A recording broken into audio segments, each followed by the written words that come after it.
هانتوما البنات دابا قبل ما نمشي للحمام غادي ندير هاد الخلطه ديال السدر بالعشوب. شوف كي دايره البنات باش تعرفوا السدر راه ديال بصح. شفتوا هذه هي اللي غتحافظ لكم على الشعر ديالكم.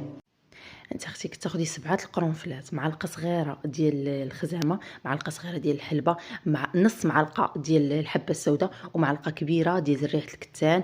غتقطعوا هذيك البصله وتضيفوا عليها كاع هذوك المكونات بحال هكايا وتعمروا عليها واحد الكاس كبير ديال الماء. المهم تغطيو داكشي كامل، تغطيوه بالماء حيت مازال غيتبخ ويتنقص الماء. صافي من بعد ما كيولي كيتبخ فيه مزيان وكطيب هذيك البصله وهذيك الحلبه، كنصفيه مزيان وكنزيد عليه 3 ديال المعالق ديال السدر.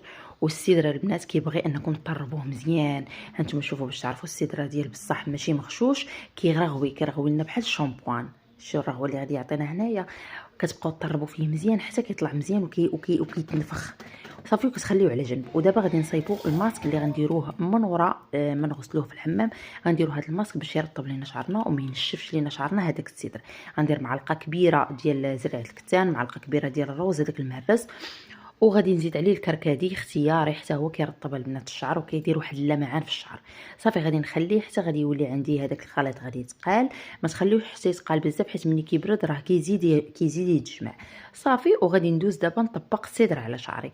السدر غتبداو تقسموا شعركم بحال هكا بشي، انا راه كنقسمها بالستيلو. صافي وغتبداو تطبقوا غير على الجذور البنات ماشي على الاطراف، غير على الجذور. غنبدا نهز بحال هكا يعني كميه مزيانه. تهزوا طليو شعركم مزيان، طريو الجذور مزيان حتى يشبعوا لكم مزيان بهذاك السدر. صافي غنبقى بحال هكا حتى ندوز شعري كامل. من بعد غادي نجمعو وغادي ندير ليه واحد البلاستيكه. ردوا بالكم لان دابا باقي شويه البرد، راه البرد كيطرش الراس. ديروا عليه بلاستيكه باش نيت يسخن هذاك السدر مزيان ويعطي المفعول ديالو مزيان. صافي وغادي ندير ليه فولار وغادي نجمعو.